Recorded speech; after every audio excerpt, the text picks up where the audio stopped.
Hello students, hope you all are well. Today we are going to discuss the syllabus of class 12 subject botany.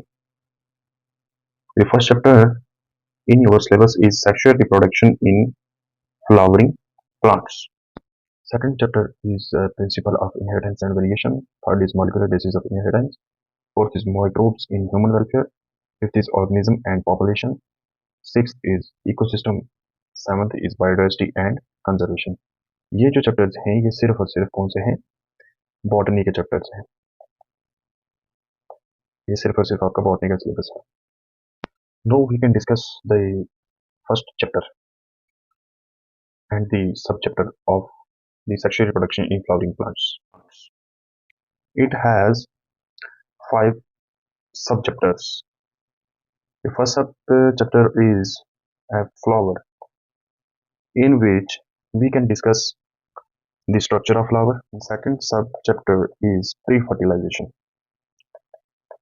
Pre-fertilization, in which we can discuss or we can study the structure and events of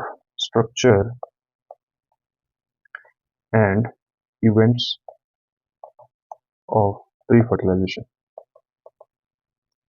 in flower, जिसके अंदर हम ये देखेंगे कि fertilisation से पहले flower के अंदर कौन कौन से स्ट्रक्चर्स बनते हैं या फ्लावर के अंदर कौन कौन से स्ट्रक्चर्स पाए जाते हैं और फर्टिलाइजेशन से पहले फ्लावर अपने आप को कैसे प्रिपेयर करता है. And the third subchapter is double fertilisation, जिसके अंदर हम देखेंगे कि फ्लावर के अंदर डबल फर्टिलाइजेशन कैसे होती है, फ्लावर अब कैसे डबल फर्टिलाइजेशन परफॉर्म करता है और फ्रूट की फॉर्मेशन कैसे होती है. In which and the next sub unit is post fertilisation, जिसके अंदर हम ये देखेंगे. सबसे पहले हमने देखा structure of flower, morphological structure of flower.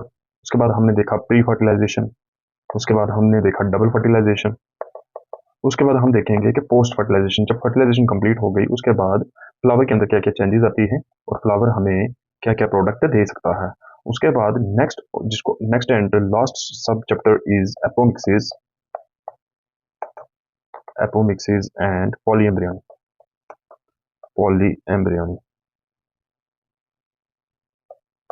Okay, in pre fertilization हम इसके अंदर पॉलिनेशन को भी स्टडी करेंगे,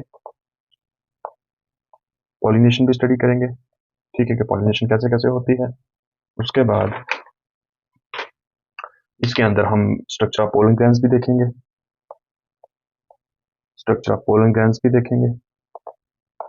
इसके अंदर हम जिसको कहते हैं माइक्रोस्पोरोजेनेसिस और मेगास्पोरोजेनेसिस, उसको भी स्टडी करेंगे.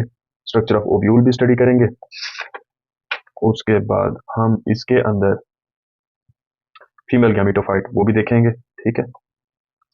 इसके अंदर हम ऑल ओवर जितनी प्री फर्टिलाइजेशन जो होती है वो सब डिटेल के अंदर देखेंगे. उसके बाद हमारे पास आ जाता है कौन सा, डबल फर्टिलाइजेशन.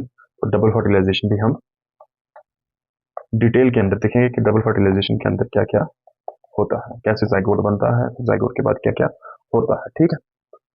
इसके अंदर ट्रिपल फ्यूजन कैसे होती है, इसके अंदर जिसको प्राइमरी एंडोस्पर्म सेल कहते हैं वो कैसे बनता है, वो पूरे का पूरा हम जो है डिटेल के अंदर देखेंगे, ठीक है. उसके बाद हम देखेंगे पोस्ट फर्टिलाइजेशन जो आपको बताया हमने, जो मैंने बताया पोस्ट फर्टिलाइजेशन जो आपका फोर्थ सब चैप्टर है पोस्ट फर्टिलाइजेशन. इसके अंदर हम देखेंगे कि एंडोस्पर्म कैसे बनता है या कैसे क्या होता है. उसके बाद एम्ब्रियो क्या होता है. उसके बाद अब एम्ब्रियो जो है वो मोनोकाट और डाइकाट दोनों जो सीड्स हैं या दोनों प्लांट्स हैं उनके अंदर देखा जाएगा कि वो कैसे बनता है, कैसे होता है, कैसे एम्ब्रियो की फॉर्मेशन होती है. उसके बाद हम सीड्स की स्ट्रक्चर पढ़ेंगे, सीड्स की फॉर्मेशन देखेंगे. उसके बाद लास्ट सब चैप्टर जो है वो आपका है एपोमिक्सिस एंड पॉलीएम्ब्रियोनी. वो हम देखेंगे पॉलीएम्ब्रियोनी क्या होता है और एपोमिक्सिस क्या होता है. पॉलीएम्ब्रियोनी आपको बता दें कि पॉलीएम्ब्रियोनी जो होता है वो जब क्या होते हैं, एक ही सीड के अंदर मोर देन वन एम्ब्रियो की क्या हो जाती है, फॉर्मेशन हो जाती है या पाए जाते हैं, या जिसको बोला जाता है कि एक ही सीड के अंदर the occurrence of more than one embryo in a seed is refer to as polyembryony, उसी को पॉलीएम्ब्रियोनी कहा जाता है। ठीक है, that's it. Thank you very much students.